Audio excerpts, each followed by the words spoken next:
All right, looks like we're live. I'm just going to double check it.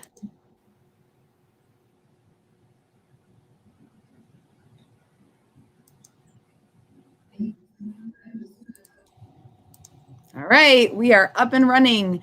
Hello, first grade. Hello, second grade. It's Mrs. Herforth. I'm glad to see you on this Wednesday. Actually, I can't see you. You can just see me.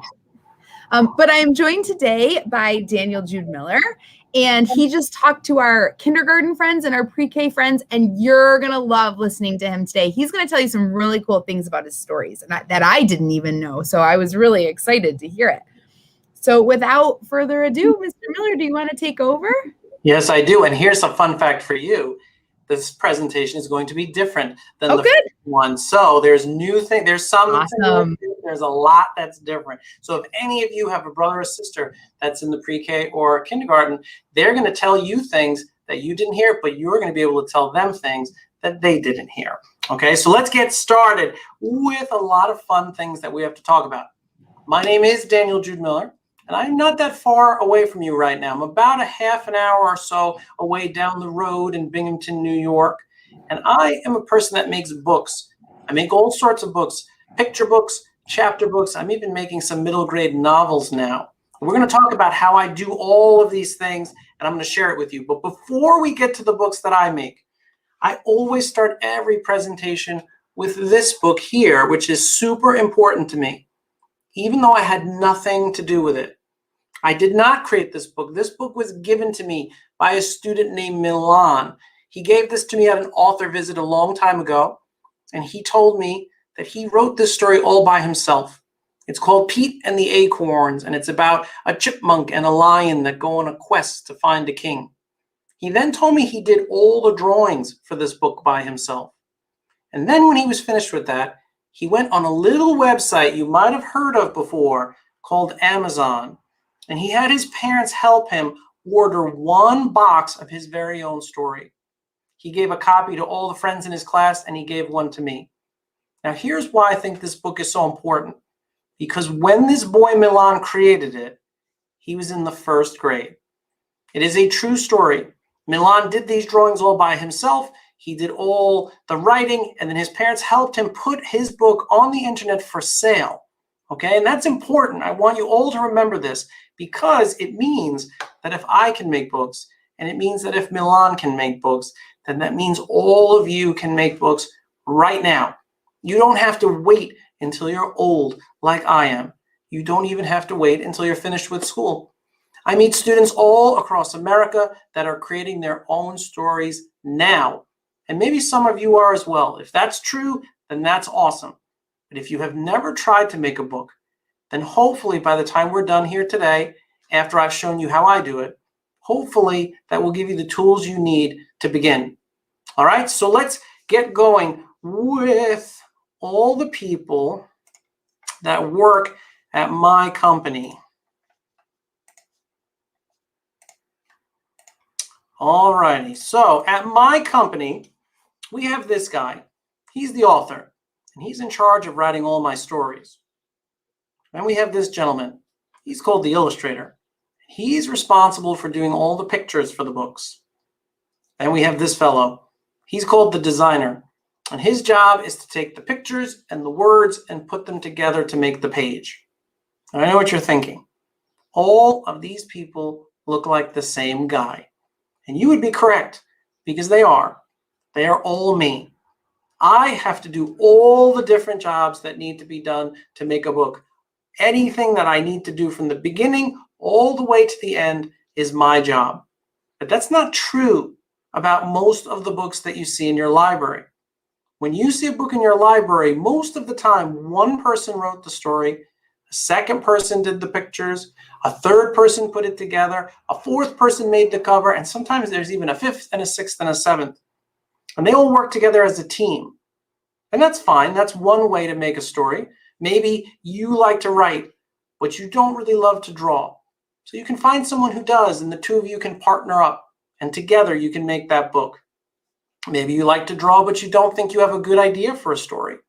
Well, you can find someone who does, and you two can partner up, and you can make that book.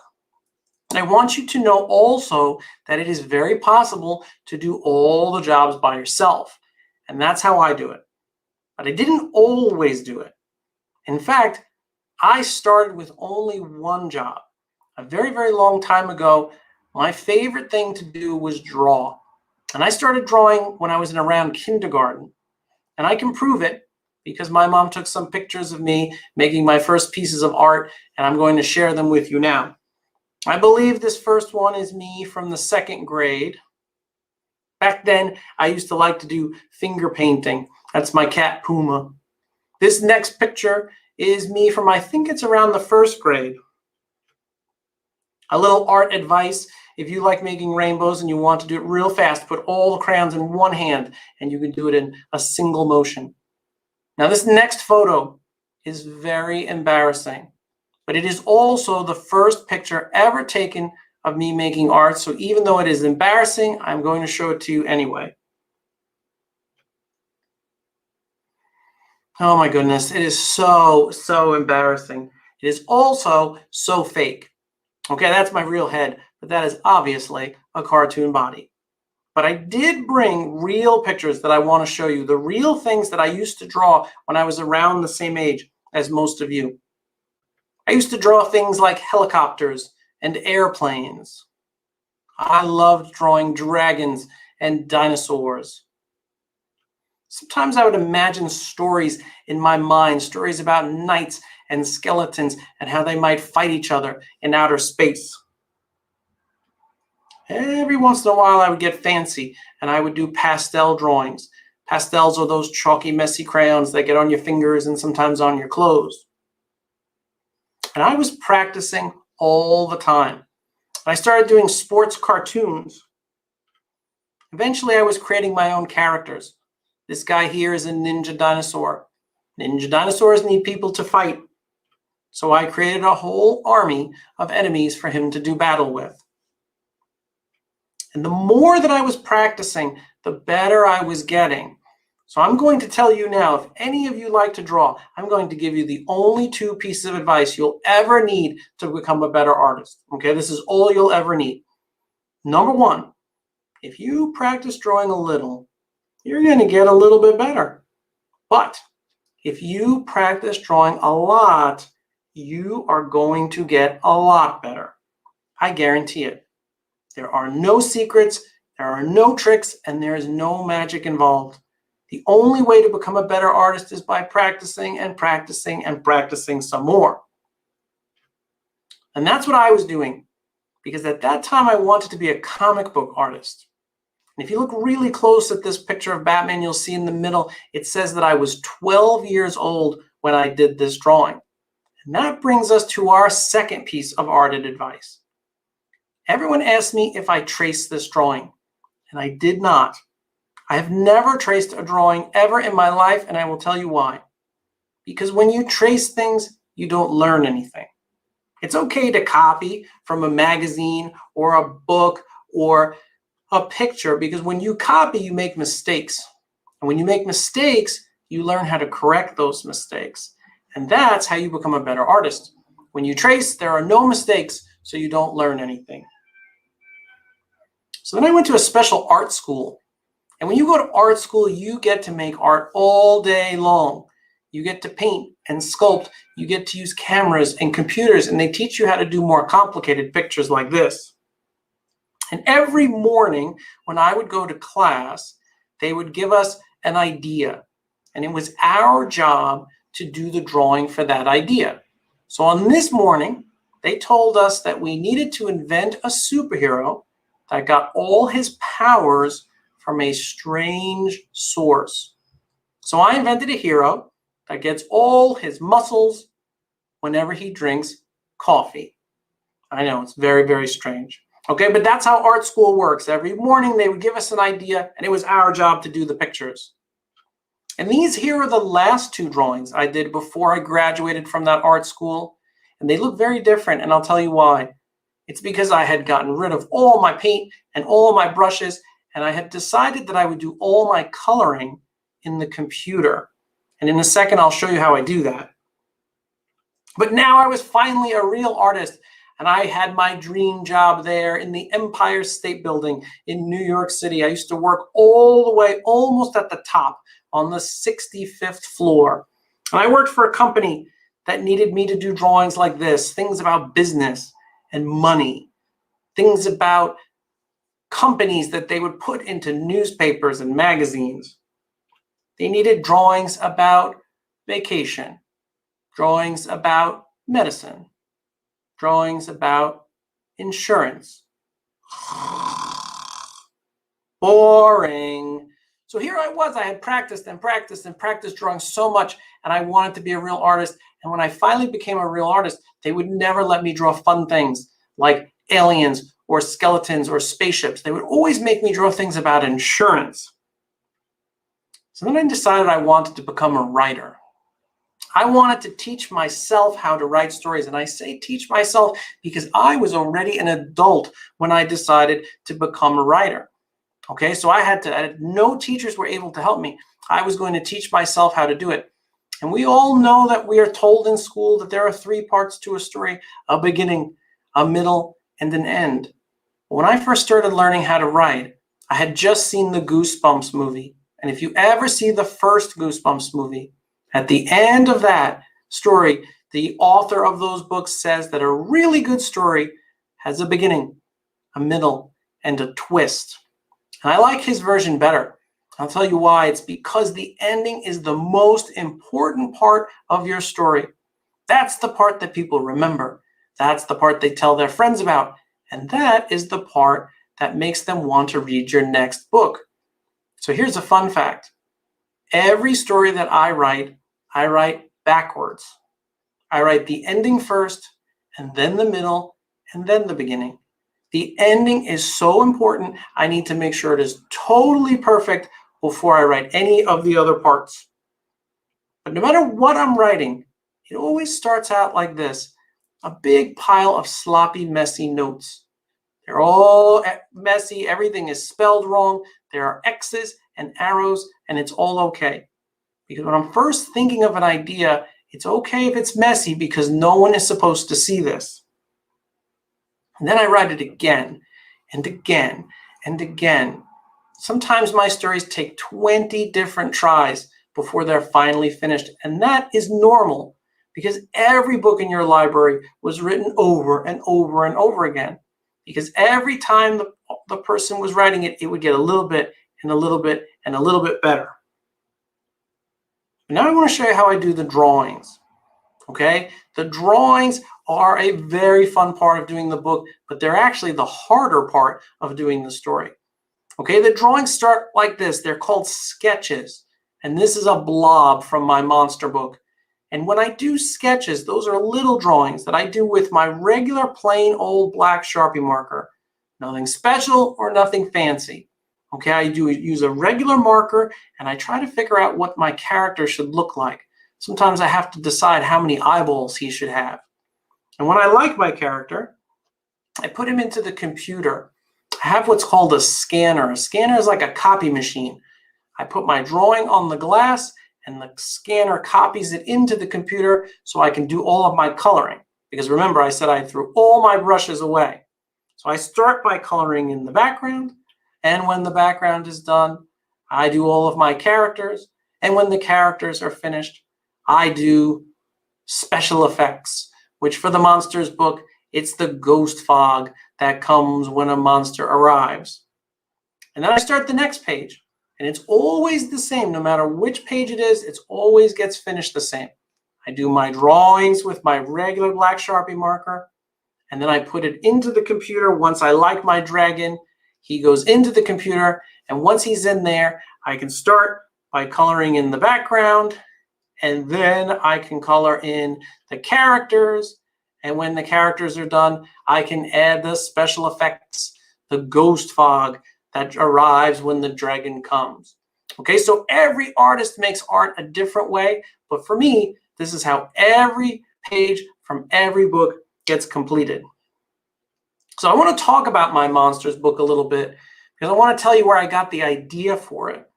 I got the idea for my monster story when I saw one of these.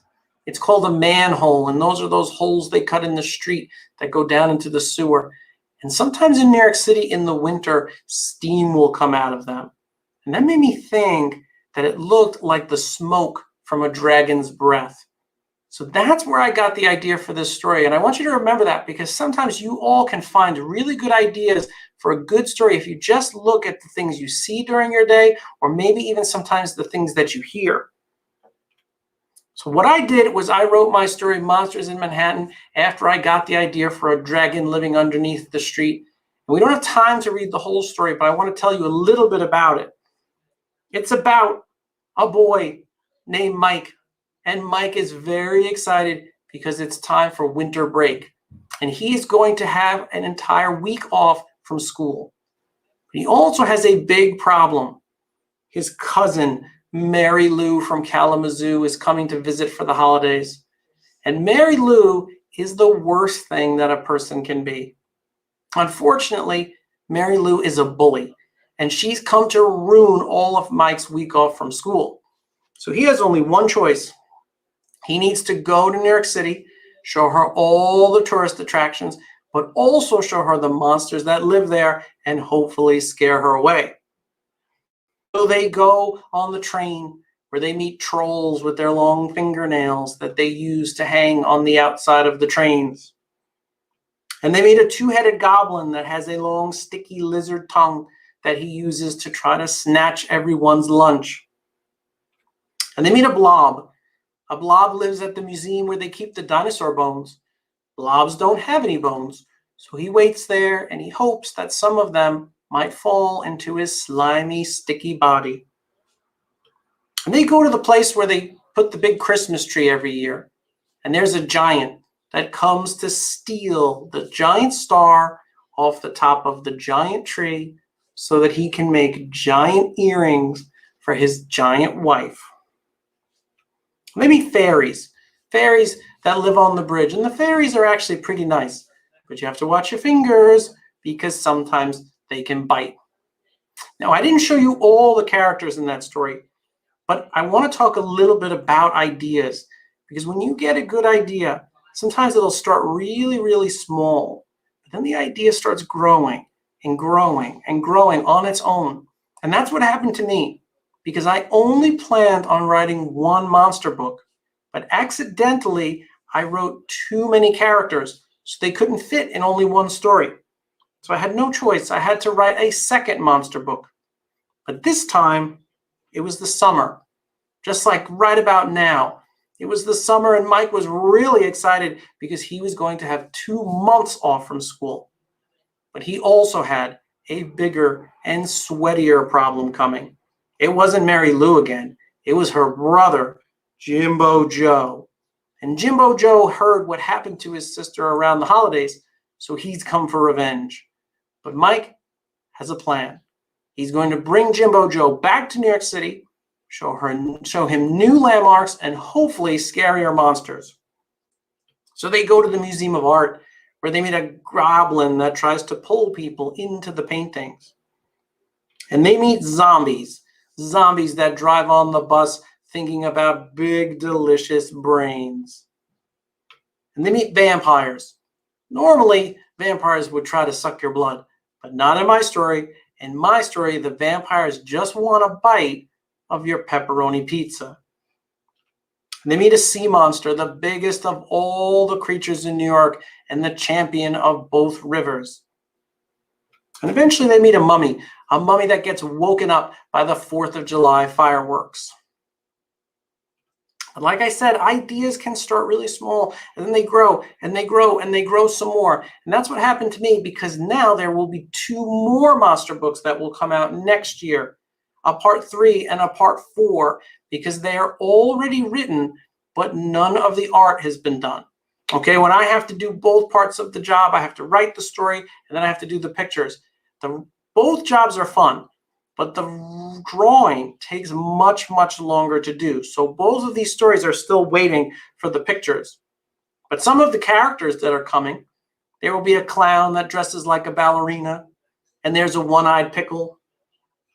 There's a supervillain, And there's a mayor that is a regular man by day and a monster by night. There's a genie that lives in a dirty coffee cup. And there's a mutant with a whole bunch of arms that he uses to catch foul balls at Yankee Stadium. But when the fourth book is done, it will become a game, a card game that you can play and make the monsters fight each other and learn more things about New York City.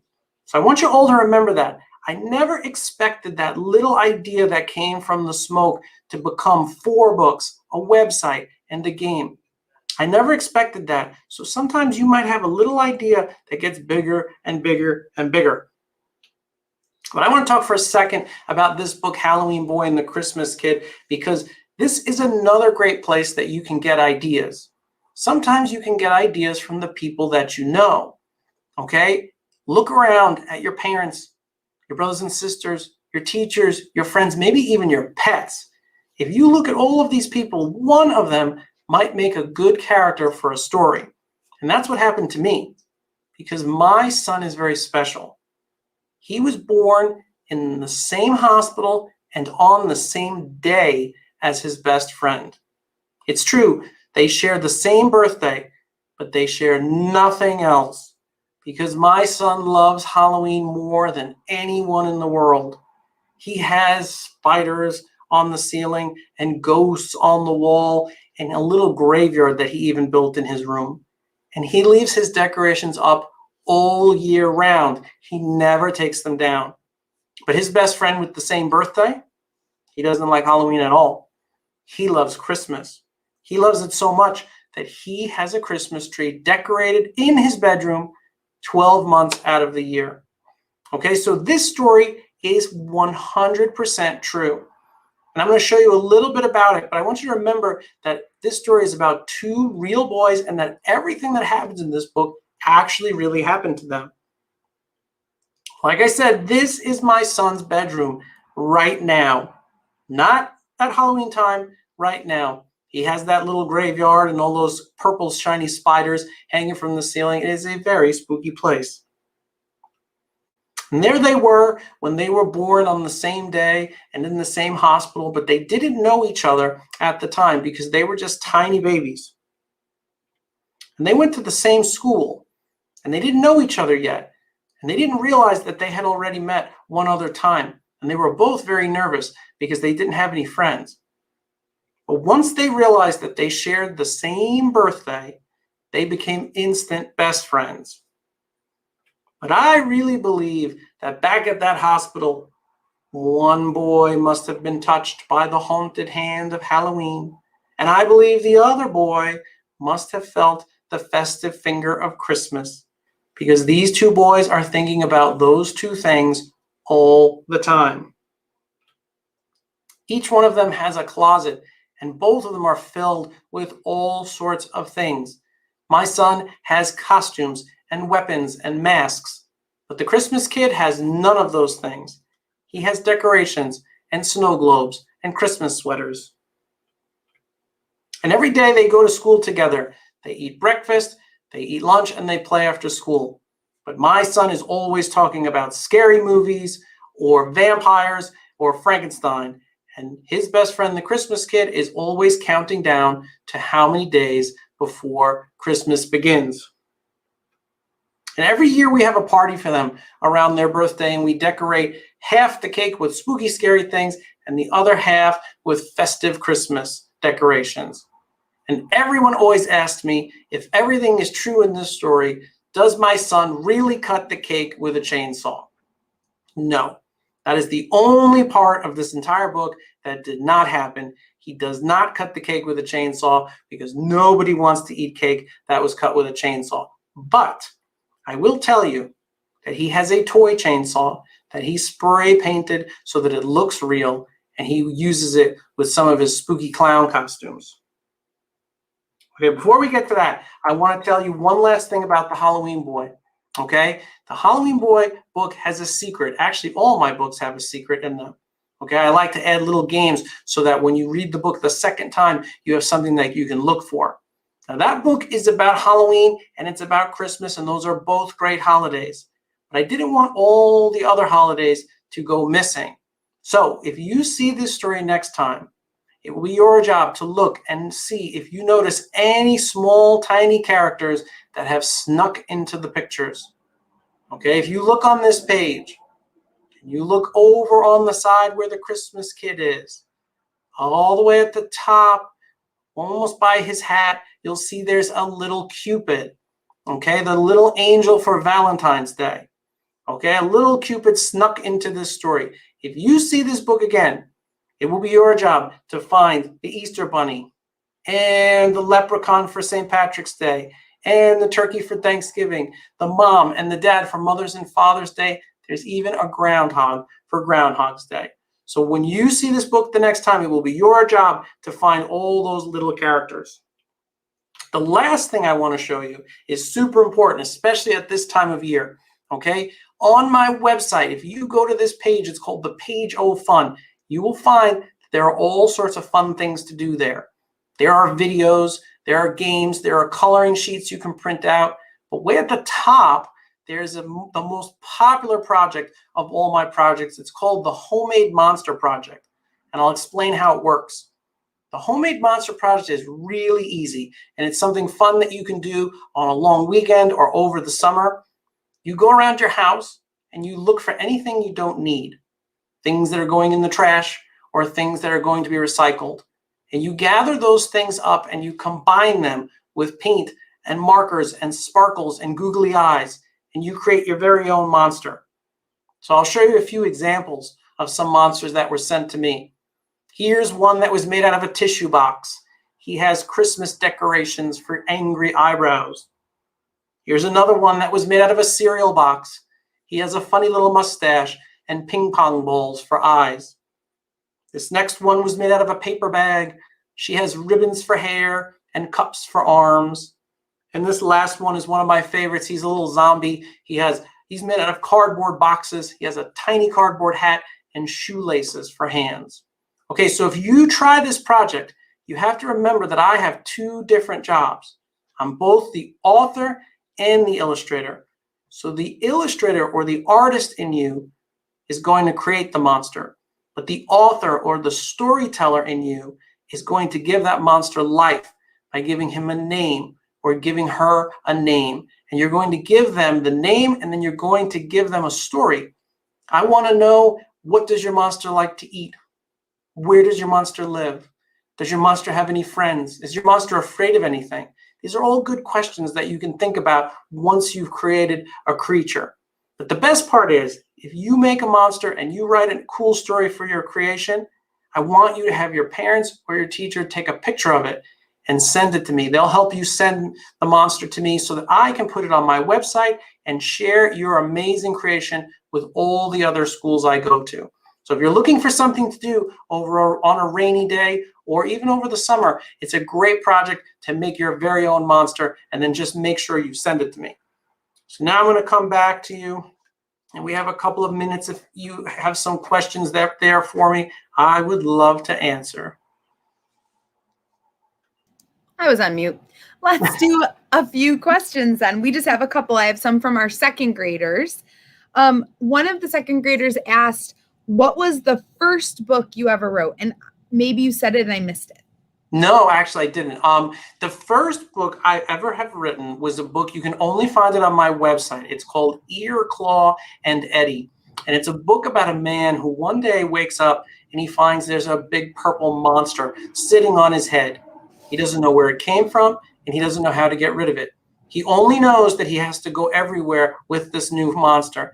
He goes to work with it, he goes on vacation with it, and he has to figure out how he can get this monster to leave. Now, you can only find that one. That's an ebook. It's not a physical book. So you can find that on my website and see the drawings from that. But that was the first story that I ever finished.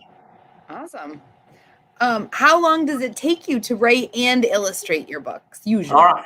That is a good question, okay? It's very important. I love writing and I love drawing, but they take different amounts of time.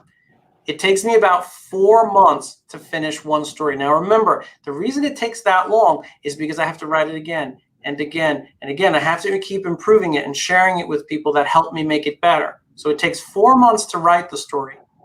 but it takes 12 months, a full year, to do the drawings. The drawings take much, much, much longer to do than the words do. So people always ask me, how many books have I finished? And here's an example of why the drawings take so long.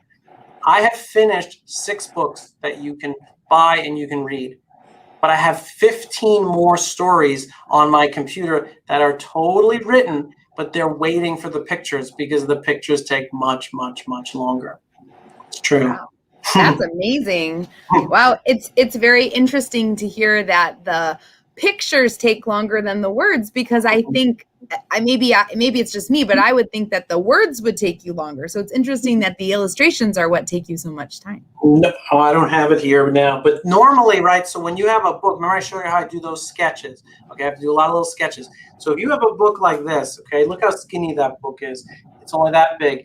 The sketches are about this big, believe it or not. Okay, this book has 20 pages in it. There's 500 drawings that it took to finish this book. The drawings take much, much, much longer. Yep, it's true. That's pretty interesting. I'm sure other people thought that was interesting too. One of the kids in 2nd grade asked, you mentioned this in the other session, but maybe they would like to hear your little story too. Where did you get your idea for Everybody Wake Up?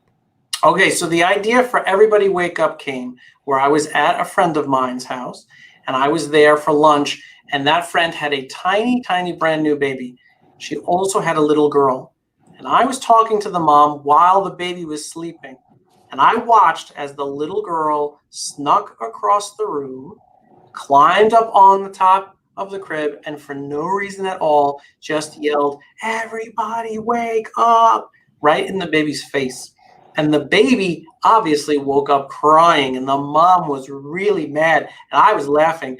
And so the truth is I got that idea from something that I saw, and it is very important. You pay attention to the things you see in a day and the things that you hear, because a lot of my stories come from things that people say or people that I meet. And that is exactly where the idea for Everybody Wake Up came from.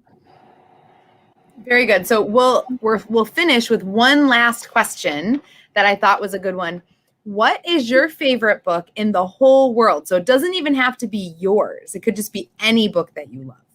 Well, it isn't mine. Okay, I love my books, but I've read my books thousands of times, so I know them by heart. Okay, I don't have a favorite book, but I'll tell you a person that makes a lot of great books that any one of them can be someone's favorite. Okay, you can get any book by a person named Chris Van Allsburg. I guarantee your library has tons of his books. Yes. Okay, and I like him for 2 reasons. Number one, because he's like me. He writes the stories and he does the drawings. Okay, I like that every one of his books is different than all the rest. And you may not realize it because you may think that you don't know who he is, but you do, because he wrote Jumanji before Jumanji became a movie, and he wrote The Polar Express. And I'm sure that most of you have seen both of those movies. So any of his books is a great book. My favorite one, actually, of all of them technically, is there's a book called The Z Got Zapped. And all that is an alphabet book, but I love the drawings in A Z Got Zapped. That is a very good book. I like The Stranger. That's my favorite book by him. I also like, there's the one called Bad Day in Dry Gulch, where the cowboys, somebody keeps scribbling on them. Yes. That one's hard to find, that book sometimes, but that is a very good book too. And Two Bad Ants. Two Bad Ants is good. Two Bad Ants. That's a good one. They're all good. I love Chris Van Allsburg too. And our 3rd graders in our school, they read a bunch of his stories, but we don't have any, I don't think anyways, we have any 3rd graders on our call. So, well, Mr. Miller, thank you so much for joining us. This was a really great session. It was really interesting because, like you told me, I learned a lot of things I didn't know. So that was really good. Good. All right. So we're going to wrap it up. Goodbye. Thank you for joining us. And, I wanted to say this the first time and I forgot. 1st and 2nd graders, if any of you wanted to purchase one of Mr. Miller's books, I have the paper that we sent home. I have some extras in the library. They're actually in a basket right outside the library. So you can grab one of these, and it has all the information for purchasing one of his books if you're interested. And I'll tell everybody on the news so everybody hears it again. But and I sign them. If you order a book, everybody gets a little drawing in my signature and a free poster I send for everyone. Ooh, that's awesome. Okay, that's cool. I didn't know that. Well, thank you so much for joining us, and I will see you soon. Okay. Have a good summer, everyone.